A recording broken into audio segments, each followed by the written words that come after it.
안녕하세요. 절세로 미래를 바꾸는 김연애 기사입니다. 네, 오늘도 절세 미녀의 세금 상담소를 시작해 보도록 할게요. 자, 오늘의 사연 한번 읽어보도록 하겠습니다. 안녕하세요, 절세미녀님. 저희가 이번에 대출도 좀 풀리고 가격도 조금 내려갔다 싶어서 서울에 아파트를 구매하려고 계획 중에 있는데 단독 명의로 할지 아니면 공동 명의로 할지 고민 중입니다. 제가 남편보다 소득이 적어서 자금 출처 소명 같은 것도 있어서 나중에 문제가 될까 싶어서요. 단독 명의로 하는 게 안전할지 아니면 공동 명의로 해서 절세 효과가 있을지 궁금합니다.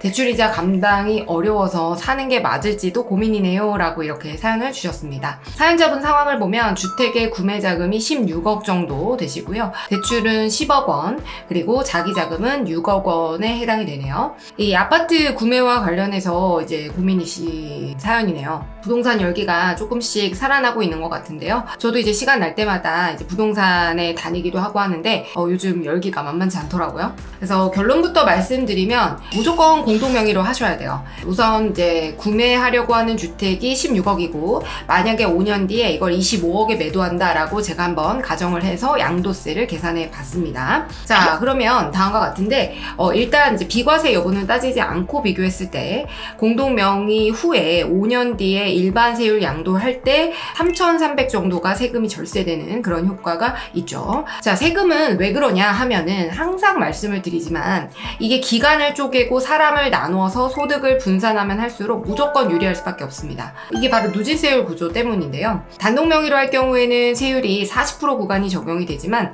공동 명의로 하게 되면 38% 구간으로 이제 줄어들게 되거든요. 그리고 또 양도소득세 이제 계산을 할 때 적용해주는 이제 기본공제 250만 원이 한 명일 때는 250만 원이지만 공동 명의 때는 요걸 이제 두 분이서 각각 받으실 수 있어요. 그래서 500만 원까지 공제가 가능합니다. 그리고 이제 보유세에 해당되는 종합부동산세 측면에서도 유리한데요. 단독 명의의 경우에는 1주택자가 기준시가 기준으로 이제 10억까지 공제가 되는데 공동 명의로 하게 되면 각각 9억씩 공제가 돼요. 그러니까 총 18억 원의 금액이 공제가 되는 것이죠.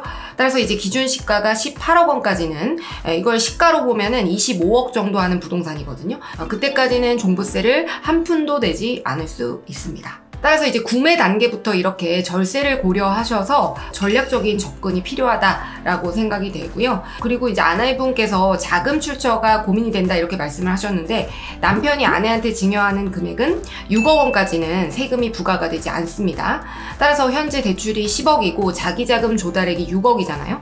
그러면 이제 아내는 3억 원에 대해서 소명을 할 필요가 있는데 이 부분은 이제 본인이 그동안 국세청에 신고해 온 소득을 기반으로 해서 판단을 하되 정찜찜하면 증여세 신고를 하는 것도 저는 나쁘지 않다라고 생각이 됩니다. 그런 것들이 또 아내분의 자금 출처가 되는 거거든요. 또 나중에 부동산을 취득할 수 있으니까 이렇게 자금 출처를 마련해 두시면 좋을 것 같고요. 만약에 이미 이제 부동산을 단독 명의로 가지고 계신 분들도 질문을 주실 수 있어요. 현재 내가 단독 명의로 가지고 있는데 지금이라도 공동 명의로 바꾸는 게 유리하냐 이런 질문도 참 많이 하시는데요. 10년 이상 보유할 예정이라고 하면 6억까지는 증여세가 비과세 되니까 이걸 활용해서 일부를 증여하는 것도 좋은 방법입니다. 다만 이 6억 증여 금액에 대해서는 취득세가 부과되거든요. 3.5% 취득세가 부과되기 때문에 6억 원을 가정하게 되면 한 2천만 원 정도 세금이 부과되는 거죠. 하지만 이제 그 이상의 세금을 아낄 수 있을 때 우리는 공동 명의로 전환을 하면 되겠고요. 만약에 양도하려는 주택 자체가 1세대 1주택이고 12억이 안 되는 경우에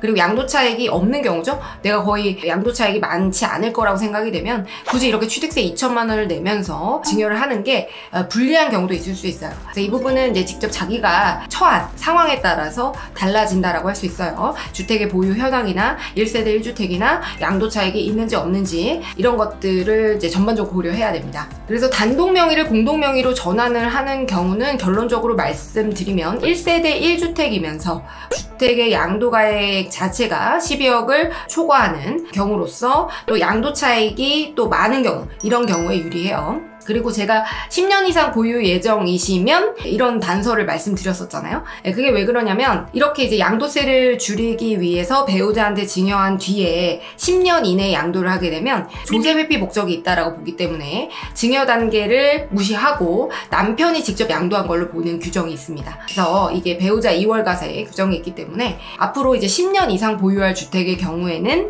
세금을 위해서 이제 공동명의 전환을 하는 것을 고려해 보는 것이 좋다라고 할 수 있겠네요. 그래서 주택을 구매하려는 분들의 경우에는 오늘의 결론은 꼭 공동명의로 해라 였습니다.